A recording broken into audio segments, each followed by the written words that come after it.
Welcome to Art Scene. We are in Industry City, Brooklyn, a vibrant creative community. We're here to visit the studio of interactive sculptor Susan Weinthaler. Let's go.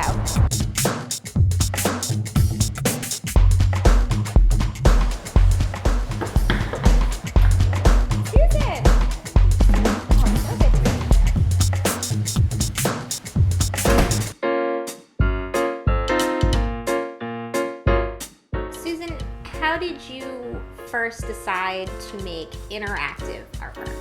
There was a furniture shop upstairs, and their dumpster was on the sidewalk right next to where my studio door was, and I would have to go around the dumpster every day. And they had the most beautiful scraps of wood. It was like bringing home a lost puppy. And I started hoarding all of the material and filling my studio with it. And it got kind of out of control. And so I had to make a logical choice to cut it down into equal-sized objects just to manage this material better. And that's kind of when I started making art one bit at a time. Bits. What are bits?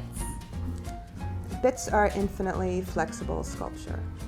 I make small objects that fit in the palm of your hand.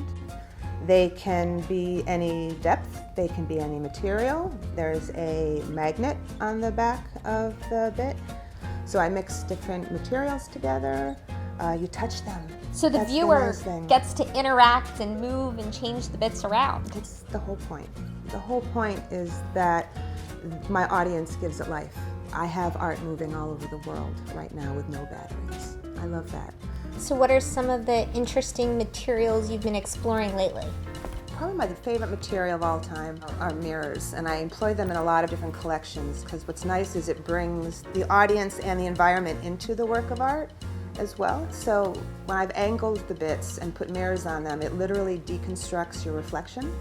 Your glitter work also really relates to that. Glitter is just smaller versions of the mirrors that I'm doing, so they work together. Because it's a system of art making, and I can move between photography and glitter, or I can combine the two, or I have leather, and so different dialogue happens when you've got different bits next to each other. Last time I was here, there was smoke and batteries and electricity. What was all that about?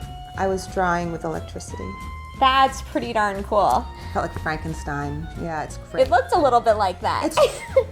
It was so cool. I figured out how to etch metal with the positive and the negative charge of a 12-volt battery, thanks to YouTube, greatest research tool of all time. And it's all non-toxic. You were telling me about a photo shoot you did earlier this week.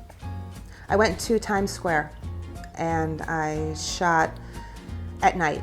And I wanted to do a piece backwards. So I started with the title as incident. It's like being on the subway when they say, I'm sorry, but the train is delayed because of an incident at 42nd Street. And you have no idea what the incident is. What does that mean? It just involves police, right? Sure. And I was hoping for something to happen at Times Square, and something did happen.